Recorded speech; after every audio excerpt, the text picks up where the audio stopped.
மிகப்பெரிய பாடம், மிகப்பெரிய உதாரணம். அது எது வேணாலும் வச்சுக்கலாம். சரவணபவன் அண்ணாச்சி இந்த ராஜாக்களின்னு ஒரு படமே எடுத்துட்டாங்க. அந்த படம் ஓடல, உண்மையில ஓடி இருந்ததுதான் தெரியும் வந்து. ஆனா இன்றைக்கு இருக்கிற அந்த 2K கிட்ஸுக்கு அவருடைய இதெல்லாம் தெரியுமான்னு தெரியல. இல்லை, அவசியம் சொல்லி ஆகணும். ஒரு மனிதன் தென் மாவட்டத்திலிருந்து வந்து சென்னைக்கு பிழைப்பதற்காக வராரு. ஒரு 72 73 காலகட்டங்கள்ல சென்னை KK நகர் அப்பதான் அந்த பகுதியே வந்து வளர்ந்துகிட்டு இருக்கு. அங்க ஒரு சின்ன மளிகை கடை ஒன்று வைக்கிறார். அந்த சின்ன மளிகை கடை அதுக்கப்புறம் பெரிய கடையா மாறுது. தன்னுடைய உழைப்பால் ஹோட்டல் பிசினஸ் தொடங்குறாரு. ஹோட்டல் பிசினஸ்ல ஓஹோன்னு வளர்றாரு. எனக்குலாம் நல்லா ஞாபகம், 90 காலகட்டங்கள்ல சரவணபவன்ல எந்த பிரான்ச்சுக்கு நீங்க போனாலும் சரி, ஒவ்வொரு டேபிளுக்கு பின்னாடி 5 பேர் நிற்பாங்க. வந்து அவங்க சாப்பிட்டு இலைய மடிக்கிறதுக்குள்ள இடம் பிடிக்கிறது. எனக்கு பெரிய ஆச்சரியமா இருந்தது. நீங்க ஊர்ல இருந்து கிளம்பும் போதே என்னன்னா, சரவணபவன்ல சாப்பிட்டு வந்துட்டியான்னு கேட்பாங்க. வந்து நீ மெட்ராஸ் பண்ணியா சரவணபவன்ல சாப்பிட்டு வந்துட்டியா அப்படின்னு. அப்படியேப்பட்ட பிரபலத்தை கொண்டு வந்த ஹோட்டல் வந்து சைவ ஹோட்டல்.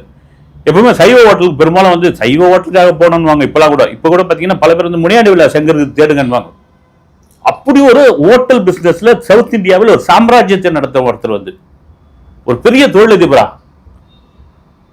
அண்ணாச்சி அப்படின்ற போது அவர் மட்டும்தான் அடையாளமா இருந்த ஒருத்தர்.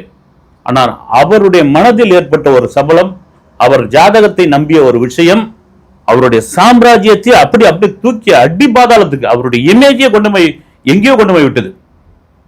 தன்னிடம் மேலாளராக இருக்கக்கூடிய ஒருவருடைய மகள், அந்த மகளை திருமணம் பண்ணிக்கிட்டா நீங்க இன்னும் ஓஹோன்னு வருவீங்க அண்ணாச்சி.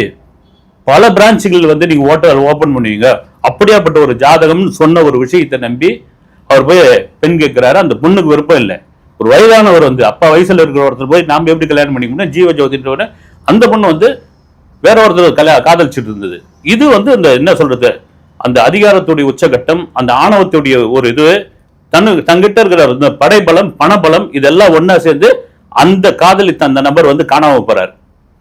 அவர் வந்து அதுக்கப்புறம் வந்து ஜீவஜோதி கம்ப்ளைண்ட் கொடுக்குறாங்க. அந்த உடலை கண்டுபிடிக்கிறாங்க. வழக்கு அப்படியே மாறுது. இவர் தான் காரணம் சொல்லி 10 ஆண்டு சிறை தண்டனை, அதுக்கு பிறகு ஆயுள் தண்டனையாக மாற்றப்படுகிறது. எப்படியாப்பட்ட ஒரு விஷயம் பாருங்க. வந்து ஒரு மனிதனை, ஒரு அடையாளமாக இருந்த ஒரு மனிதனை உழைப்பால் இன்ச் பை இன்ச்சா தூக்கி அப்படி நின்று ஒரு மனிதனை, ஒரு பெண்ணுடைய சபல விஷயம் அப்படியே தர தர தர தர தர தர கீழே இழுத்துன்னு வந்து அதி பாதாளத்துக்கு விட்டு முடிஞ்சு போச்சு.